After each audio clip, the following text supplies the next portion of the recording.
여러분 안녕하세요. 여의도 아저씨입니다. 자, 오늘요. 제가 리포트 하나를 가져왔는데 이거 읽고 진짜 소름 돋았습니다. 왜냐면요. AI 만드는 회사가 직접 나서서 우리 AI가 누구 밥그릇을 위협하고 있는지 까발린 거거든요. 생각해보세요. 치킨집 사장님이 우리 치킨 먹으면 살찝니다 라고 발표하는 거랑 같은 거예요. 그 정도로 파격적인 리포트입니다. 2016년 3월 5일 불과 며칠 전에 나왔고요. 클로드라는 AI를 만드는 앤트로픽이라는 회사에서 냈습니다. 제목은 AI의 노동시장 영향, 새로운 측정과 초기 증거. 딱딱하죠? 제가 오늘 아주 쉽게 풀어드릴 테니까 걱정 마세요. 핵심만 미리 말씀면요. 아직 대량 해고는 없다. 근데 20대 취업문이 슬금슬금 달리고 있다. 이겁니다. 무섭죠? 자, 들어갑니다. 먼저 이 리포트가 왜 특별한지부터 말씀드릴게. AI가 일자리를 없앤다는 연구 지금까지 수백 개 나왔잖아요. 맥킨지, 골드만삭스, 세계경제포럼 다 냈죠. 근데 이 리포트가 서두부터 아주 쿨하게 인정합니다. 과거 예측은 거의 다 틀렸다. 예를 들어볼게요. 유명한 경제학자 알렌 블라인더라는 분이 미국 일자리의 4분의 1이 해외로 빠져나갈 것이다. 이렇게 경고했어요. 10년 뒤에 뭐가 됐냐면요. 그 일자리들 대부분 멀쩡합니다. 아무 일도 안 일어난 거예요. 미국 정부의 일자리 전망도요. 방향은 맞췄는데 그냥 과거 추세를 쭉 연장한 것과 정확도가 비슷했대요. 아무 분석 없이 지금까지 이랬으니 앞으로도 이러겠지 라고 한 것과 다를 게 없었다는 거죠. 산업용 로봇이 일자리를 없앴는지에 대해서도 학자들끼리 아직도 싸우고 있고요. 왜 이렇게 예측이 어려울까요? 경제라는 게 레고 블록처럼 단순하지 않기 때문이에요. 하나를 건드리면 다른 게 움직이고 그게 또 다른 걸 건드리고 나비 효과처럼 복잡하게 엮여 있는 거죠. 그래서 이 리포트의 저자들이 뭘 했냐면 우리는 겸손하게 시작하겠다고 선언한 겁니다. 지금 당장 미래를 예측하겠다가 아니라 변화를 추적할 수 있는 계기판을 먼저 만들겠다는 거예요. 자동차 대시보드 같은 거죠. 속도계, 연료계, 엔진 경고 등을 달아놓으면 문제가 생겼을 때 바로 알 수 있으니까요. 이 자세가 저는 마음에 들었어요. 허풍 안 떨고 데이터로 말하겠다는 거니까. 자, 그러면 기존 연구들이 뭐가 문제였냐? 전부 다 이론적 가능성만 따진 거예요. 이 직업의 업무 중 몇 퍼센트를 AI가 이론적으로 수행할 수 있는가? 이런 식으로 접근한 겁니다. 근데 이론적으로 할 수 있는 것과 실제로 하고 있는 것은 하늘과 땅 차이입니다. 제가 비유를 하나 들어드릴게요. 여러분, 집에 러닝머신 있으신 분? 이론적으로 그 러닝머신은 하루에 10km를 달릴 수 있어요. 근데 실제로는요. 빨래 거리로 쓰고 계시잖아요. 이론적 능력과 실제 사용의 갭이 이 정도로 크다는 겁니다. 리포트에서 딱 맞는 예시를 하나 들어요. 약국에 처방전 정보 주고 약 리필, 승인하는 업무라는 게 있어요. 이거 AI가 이론적으로 할 수 있어요. 텍스트 읽고 처리하는 거니까. 그래서 기존 연구에서는 완전 노출이라고 분류했어요. 근데 실제로요. 엔트로픽 데이터에서 클로드가 이 일을 한 적이 없대요. 왜? 법적 규제가 있고 의료 시스템이랑 연동이 필요하고 사람이 최종 확인을 해야 하니까요. 러닝머신이 있는데 빨래 거리인 거예요. 그래서 이 리포트가 완전히 새로운 측정법을 만들었습니다. 이름이 관찰된 노출도인데요. 쉽게 말하면 AI가 이론적으로 할 수 있는 일 중에서 진짜로 하고 있는 게 얼마나 되냐를 측정하는 거예요. 이걸 위해 세 가지 재료를 섞었어요. 첫째, 미국의 직업 데이터베이스 800개 직업이 각각 어떤 업무들로 이루어져 있는지 정리된 거. 둘째, 기존 학자들이 만든 이론적 AI 능력 평가. 셋째가 핵심인데 클로드의 실제 사용 데이터입니다. 사람들이 진짜로 클로드를 가지고 뭘 하고 있는지요. 그리고 여기서 아주 중요한 구분을 해요. AI 사용을 두 가지로 나눕니다. 자동화와 증강. 자동화는 AI가 사람 대신 일을 하는 거예요. AI 챗봇이 고객 문의를 직접 응대하는 거죠. 증강은 사람이 AI를 도구로 쓰는 거. 프로그래머가 클로드한테 이 코드 좀 봐줘 라고 하는 거예요. 일자리를 위협하는 건 어느 쪽이겠어요? 당연히 자동화죠. 그래서 자동화에는 100% 가중치, 증강에는 50%만 줬어요. 이 구분이 기존 연구에는 없었습니다. 자, 이제 그래프를 볼게요. 이 리포트에서 가장 충격적인 그래프인데요. 파란색이 이론적으로 AI가 할 수 있는 업무의 비율이고 빨간색이 실제로 AI가 하고 있는 업무의 비율이에요. IT 직종을 볼까요? 파란색이 94%예요. 이론적으로 거의 다 할 수 있다는 거죠. 근데 빨간색은요? 33%. 3분의 1밖에 안 돼요. 사무행정 직종도 이론적으로는 90%가 가능한데 실제로는 훨씬 낮고요. 이걸 보고 그러면 아직 괜찮네 하시면 큰일 납니다. 리포트가 뭐라고 하냐면요. AI 능력이 발전하고 사람들이 더 많이 쓰기 시작하면 빨간색이 파란색을 덮어갈 것이다. 러닝머신 비유로 돌아가면 지금은 빨래 거리로 쓰고 있지만 어느 날 갑자기 다들 달리기 시작하면 순식간에 활용도가 올라가잖아요. 스마트폰 처음 나왔을 때 기억나세요? 2007년에 아이폰 나왔는데 처음 2년은 저게 뭔 필요해 하는 사람이 많았어요. 근데 4년 지나니까 할머니, 할아버지까지 다 쓰고 있었잖아요. AI도 지금 딱 그 전환점에 와 있습니다. 자, 여러분이 가장 궁금하신 부분 갑니다. 어떤 직업이 가장 위험한가? 두구두구두구 1위 컴퓨터 프로그래머 75%. 네, 맞습니다. AI를 만드는 사람들이 AI한테 가장 먼저 당하고 있어요. 마치 자기가 키운 강아지한테 물리는 것과 같달까. 프로그래머 업무의 4분의 3을 이미 AI가 커버하고 있다는 뜻이에요. 코드 짜기, 버그 잡기, 문서 작성 이런 것들이요. 2위는 고객 서비스 담당자. 이건 이미 체감하시는 분 많으시죠? 요즘 어디 전화하면 AI가 먼저 받잖아요. 은행에 열면 챗봇이 뜨고 쇼핑몰 들어가면 AI 상담원이 응대하고 3위는 데이터 입력 담당자로 67%가 커버됩니다. 서류 읽고 데이터 치는 일인데 AI의 가장 기본 기능이니까 당연한 결과예요. 나머지 상위권도 비슷합니다. 금융분석가도 들어가 있고 대부분 컴퓨터 앞에 앉아서 정보를 처리하는 직업들이에요. 반면에 노출도가 완전히 0%인 직업도 있어요. 전체 노동자의 30%가 여기에 해당합니다. 어떤 직업들이냐면 요리사, 오토바이 수리기사, 수영장 안전요원, 바텐더, 설거지 담당, 탈의실 직원, 공통점 보이시죠? 전부 몸을 쓰는 일이에요. AI가 아무리 똑똑해도 설거지를 대신 해줄 수는 없으니까요. 적어도 지금은요. 한 줄로 요약하면 머리 쓰는 사무직이 위험하고 몸 쓰는 현장직이 안전하다. 직관과 좀 반대되죠. 자, 여기서 진짜 반전이 나옵니다. AI한테 밥그릇 뺏길 위험이 가장 높은 사람의 프로필이에요. 보통 AI 때문에 일자리 잃는 사람 하면 누가 떠오르세요? 공장 노동자, 단순 반복 업무하는 사람, 저항력자, 땡. 다 틀렸습니다. 리포트 데이터를 보면요. AI에 가장 많이 노출된 상위 25% 직업군의 사람들은 여성 비율이 16%포인트 더 높고 백인 비율이 11%포인트 더 높고 아시아인 비율이 거의 2배이고 연봉이 47% 더 높고 대학원 학위 보유자가 4배 더 많습니다. 뒤집어 말하면요. 고학력, 고연봉, 화이트칼라 전문직이 가장 위험하다는 거예요. 이건 역사상 처음 있는 일입니다. 지금까지 기술혁명은 항상 아래에서부터 올라왔어요. 증기기관은 육체 노동자를 타격했고 컴퓨터는 중간 사무직을 타격했죠. 그런데 AI는요. 꼭대기부터 내려오고 있습니다. 연봉 8천 받던 금융분석가, 연봉 1억 받던 시니어 프로그래머 이런 사람들이 가장 먼저 영향받는다는 거예요. 심리적으로 이게 왜 더 무서운지 아세요? 이 사람들은 나는 교육 많이 받았고 복잡한 일하니까 기계한테 안 당해 라는 자부심으로 살아왔거든요. 공장 노동자들은 자동화를 몇 번이나 겪어봐서 나름 면역이 있어요. 근데 화이트칼라 전문직은 이런 충격이 처음이에요. 높은 데서 떨어지면 더 아프잖아요. 연봉 5천에서 3천으로 떨어지는 것보다 연봉 1억에서 5천으로 떨어지는 게 심리적 충격이 훨씬 큽니다. 행동경제학에서 말하는 참조점 의존성이라는 건데요. 사람들은 절대적인 수준이 아니라 자기가 기존에 있던 수준에서 얼마나 떨어졌냐로 고통을 느낀다는 거예요. 그리고 여성 비율이 더 높다는 것도 주목해야 합니다. 고객 서비스, 사무행정, 데이터 입력 같은 직종에 전통적으로 여성이 많기 때문인데요. AI의 영향이 성별에 따라 불균형하게 나타날 수 있다는 심각한 경고입니다. 자, 이제 여러분이 제일 궁금한 질문. 그래서 실제로 잘리고 있냐고요? 리포트의 답은요. 아직까지는 아니요. 입니다. 2016년부터 지금까지 실업률 추이를 봤는데 AI 고노출 직업군과 비노출 직업군의 실업률 차이가 거의 없어요. 챗GPT가 나온 2022년 말 이후에도 마찬가지. 통계적으로 차이가 0과 구분이 안 된다는 겁니다. 아, 그러면 뭘 걱정해? 별거 아닌 거 아니야? 잠깐만요. 여기서 끝이 아닙니다. 바닷가에서 해일이 오기 전에 뭐가 먼저 일어나죠? 바닷물이 빠져요. 해변이 넓어지면서 오, 바다가 넓어졌네. 좋다. 이러고 있으면 큰일 나는 거잖아요. 지금 실업률 데이터는 해일이 아직 안 왔다는 걸 보여주는 거지. 해일이 절대 안 온다는 걸 보여주는 게 아닙니다. 증거의 부재가 부재의 증거는 아니에요. 안 보인다고 없는 게 아니라는 거죠. 그리고 코로나와 비교해보면 이해가 쉬운데요. 코로나가 경제에 미친 영향은 핵폭탄 같았어요. 한 방에 확실하게 모두가 체감할 수 있게 왔습니다. 실업률이 몇 주 만에 하늘로 치솟았고 누가 봐도 이거 코로나 때문이다 라는 걸 알 수 있었죠. 근데 AI는요. 서서히 스며드는 독 같은 거예요.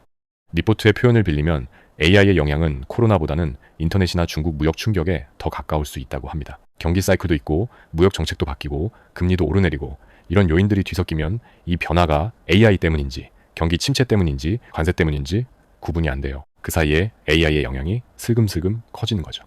유명한 비유가 있잖아요. 개구리를 끓는 물에 넣으면 바로 뛰쳐나오는데 미지근한 물에 넣고 서서히 온도를 올리면 그냥 앉아있다가 삶아진다는 거. 지금 우리가 그 미지근한 물속에 있는 건 아닌지 진지하게 생각해 봐야 합니다. 근데요. 전체 실업률에서는 안 보이지만 한 군데를 확대해서 보면 소름 끼치는 게 보입니다. 바로 22세에서 25세 청년층이에요. 이게 이 리포트에서 제가 가장 무서웠던 부분입니다. 25세 청년이 새 직장에 취업하는 비율을 봤더니요. AI 비노출 직업은 월 2%로 꾸준해요. 근데 AI 고노출 직업은요. 2024년부터 확 떨어졌어요. 약 0.5%포인트 하락. 비율로 따지면 챗GPT 이전 대비 14% 감소입니다. 그리고 25세 이상 노동자에서는 이런 감소가 없어요. 이게 무슨 뜻일까요? 회사 입장에서 생각해보세요. AI 때문에 사람이 덜 필요해지면 기존 직원을 자르는 게 먼저일까요? 새로 안 뽑는 게 먼저일까요? 당연히 새로 안 뽑는 게 먼저예요. 기존 직원 자르려면 퇴직금도 줘야 하고 법적 문제도 있고 같이 일한 정도 있잖아요. 그래서 조용한 채용 동결이 먼저 옵니다. 회사가 대놓고 우리 AI 때문에 사람 안 뽑아요 라고 말하지는 않아요. 올해는 좀 보수적으로 가겠습니다. 조직 효율화를 하겠습니다. 이런 식으로 슬쩍 채용을 줄이는 거죠. 그러면 누가 가장 먼저 피해를 보겠어요? 신입이죠. 이미 들어와 있는 사람은 자리를 유지하지만 새로 들어오려는 20대는 문이 닫혀버리는 겁니다. MIT의 유명한 경제학자 에릭 브리뉴얼프슨이 최근 논문 제목을 뭐라고 지었는지 아세요? 탄광의 카나리아예요. 옛날에 광부들이 유독가스를 감지하려고 카나리아를 데리고 들어갔잖아요. 카나리아가 먼저 쓰러지면 위험하다 대피해 이랬던 거죠. 지금 20대 청년의 취업 둔화가 바로 그 카나리아예요. 전체 실업률이라는 광산은 아직 멀쩡해 보이지만 카나리아가 비틀거리기 시작한 겁니다. 그리고 이게 통계에 잘 안 잡히는 이유가 또 있어요. 실업자라는 건 일하던 사람이 일을 잃은 사람이거든요. 처음부터 고용이 안 된 청년은 실업자로도 안 잡힐 수 있어요. 취업을 포기하면 비경제활동 인구로 분류되니까요. 그러니까 숫자보다 실제 상황이 더 심각할 수도 있다는 거예요. 지금 대학에서 컴퓨터공학이나 경영학, 재무학을 전공하고 있는 학생들을 생각해 보세요. 열심히 공부해서 졸업했더니 그 분야에서 신규 채용이 줄어들고 있다면 이건 개인의 노력으로 해결할 수 있는 문제가 아니에요. 리포트도 향후 연구 방향으로 AI 노출이 높은 분야를 전공한 최근 졸업생들이 노동시장을 어떻게 헤쳐나가고 있는지를 꼽았어요. 그만큼 이 문제가 중요하다는 거죠. 자, 여기서 조금 이론적이지만 아주 중요한 이야기를 쉽게 해드릴게요. 1986년에 챌린저 우주 왕복선이 폭발했잖아요. 원인이 작은 고무링 하나, 오링 하나가 고장 난 거였어요. 경제학에서 이걸 빌려와서 오링 이론이라는 걸 만들었는데 핵심이 이거예요. 모든 단계가 다 잘 돼야 전체가 작동하는 구조에서는 하나만 고장 나도 전체가 무너진다는 겁니다. 이걸 AI와 일자리에 적용하면요. 만약 어떤 직업이 이런 오링 구조라면 AI가 업무 일부만 대체해서는 사람이 필요 없어지지 않아요. 전부 다 대체해야 비로소 그렇게 되는 거죠. 예를 들어 변호사를 보세요. 판례 조사, 계약서 검토, 법률 문서 작성은 AI가 할 수 있어요. 근데 법정에서 판사와 배심원 앞에 서서 변론하고 의뢰인과 감정적으로 소통하고 상대 변호사와 협상하는 건 못하잖아요. AI가 업무의 60%를 커버해도 나머지 40%를 할 사람은 여전히 필요합니다. 반대로 데이터 입력 담당자는요. 업무의 대부분이 서류 읽고 데이터 치는 거예요. AI가 이거 하나를 커버하면 사람이 할 일이 거의 안 남아요. 그래서 핵심 질문은 이겁니다. 여러분 직업에서 AI가 절대 못하는 업무가 뭔가요? 그리고 그게 전체에서 얼마나 차지하나요? 그게 많으면 안전하고 적으면 위험합니다. 그리고 재밌는 포인트가 하나 더 있어요. AI가 대체 못하는 나머지 업무에 필요한 전문성 수준이 높으면 그 전문가의 가치가 오히려 올라갈 수도 있다는 거예요. AI가 자비를 다 처리해주니까 전문가가 진짜 중요한 일에 집중할 수 있게 되는 거죠. 이건 좋은 소식이에요. AI가 모든 사람의 적이 아니라 준비된 전문가에게는 오히려 아군이 될 수 있다는 뜻이니까요. 리포트에서 재밌는 검증도 하나 합니다. 자기들이 만든 지표가 진짜 쓸만한지 확인하려고 미국 노동통계국의 2024, 2034 고용 전망과 비교한 거예요. 결과가 의미심장합니다.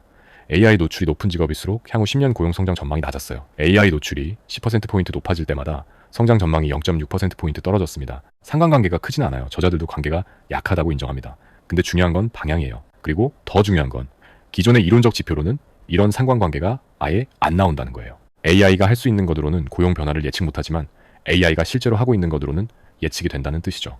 이론이 아니라 현실이 중요하다는 걸 데이터가 증명한 겁니다. 자, 이쯤에서 한국 이야기를 안 할 수가 없죠. 이 리포트는 미국 데이터 기반이지만 한국에도 시사점이 큽니다. 한국은 미국보다 제조업 비중이 높아요. 반도체, 자동차, 조선 같은 제조업은 현재 LLM의 직접적 영향을 덜 받습니다. 하지만 한국의 서비스업, 특히 금융, IT, 콜센터 같은 분야는 미국과 비슷한 패턴이 나올 거예요. 특히 한국 청년들을 생각하면 걱정이 됩니다. 한국 청년 실업이 이미 심각한데 AI가 이걸 더 악화시킬 수 있어요. 한국 청년들이 가장 가고 싶어하는 직종이 뭐예요? IT, 금융, 대기업, 사무직. 전부 AI 고노출 직종이에요. 청년들이 원하는 일자리는 줄고 원하지 않는 일자리는 그대로인 미스매치가 더 심해질 수 있습니다. 한국의 높은 교육열도 양날의 검이에요. 대졸 이상 비율이 OECD 최고 수준인데 이 리포트에 따르면 고학력자가 AI에 더 많이 노출되어 있거든요. 교육에 투자한 만큼 돌아오던 시대가 바뀔 수 있다는 거예요. 자, 그러면 투자자 관점에서도 짚어볼게요. 이 리포트를 읽으면 몇 가지 시그널이 보입니다. 고객 서비스 직원을 많이 두고 있는 회사, 데이터 입력 인력이 많은 회사, 기본 코딩 인력에 의존하는 회사가 AI를 제대로 도입하면 인건비가 확 줄어들어요.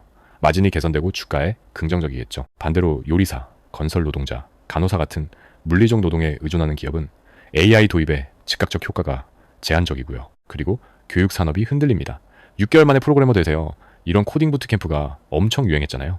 근데 프로그래머가 AI 노출 인류라면 이 교육 상품의 매력이 확 줄어드는 거예요.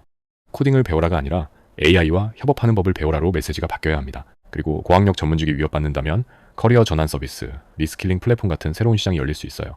공정하게 이 리포트의 한계도 짚어야겠죠? 첫째, 이건 엔트로픽의 클라우드 데이터만 사용했어요. 근데 시장에는 챗 GPT도 있고 제미나이도 있고 엘라마도 있잖아요. 클라우드만의 사용 패턴이 전체를 대표한다고 보기는 어렵습니다. 둘째, 챗 GPT가 나온 지 아직 3년 반밖에 안 됐어요. 대규모 기술 변화의 고용 효과는 보통 50년에 걸쳐 나타나니까 지금은 너무 이른 시점일 수 있어요. 셋째, AI가 없애는 일자리만 보고 새로 만드는 일자리는 잘 못 잡아낸다는 한계도 있고요. 그래도 저자들이 솔직하게 이 한계들을 인정하면서 앞으로 계속 업데이트하겠다고 한 점은 높이 삽니다. 자, 이제 가장 실용적인 부분입니다. 이 리포트를 읽은 후에 여러분이 뭘 해야 하냐? 먼저 내 직업을 분해해보세요. 하루 동안 하는 일을 종이에 쫙 적어보세요. 이메일 쓰기, 보고서 작성, 회의, 고객 응대, 팀 관리, 전략 수립, 현장 방문, 이것들을 하나하나 AI가 할 수 있나? 없나? 로 분류해보세요. AI가 할 수 있는 업무가 80%면 빨간불, 20%면 아직 파란불이에요. 다음으로 AI가 못하는 일에서 전문성을 키우세요. 사람 대 사람의 관계, 예측 불가능한 상황에서의 판단, 팀을 이끄는 리더십, 복잡한 이해관계의 조율, 이런 건 AI가 아직 훨씬 못해요. 코드를 잘 짜는 프로그래머보다 AI를 활용해서 시스템을 설계하고 팀을 이끄는 사람이 훨씬 안전합니다. 그리고 AI를 일단 써보세요. 이거 진짜 중요합니다. AI가 무서워서 안 쓰는 건 자동차가 무서워서 안 타고 말을 타겠다는 것과 같아요. 리포트에서 자동화는 위협이지만 증강은 기회라고 했잖아요. AI를 도구로 잘 쓰는 사람과 안 쓰는 사람의 생산성 격차가 벌어지고 있어요. 같은 직업인데 AI 쓰는 사람이 입에 빠르게 일을 처리하면 회사가 누구를 남기겠어요? 20대 분들은 특히 진로를 다시 생각해보세요. 지금 인기 있는 직종이 4년 뒤에도 인기 있을까요? 코딩을 배우지 말라는 게 아니에요. 코딩만으로는 부족하다는 거예요.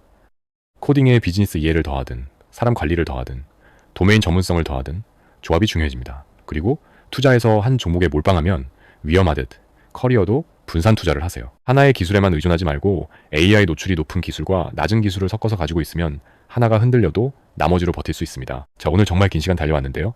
마지막으로 한 줄만 남기겠습니다.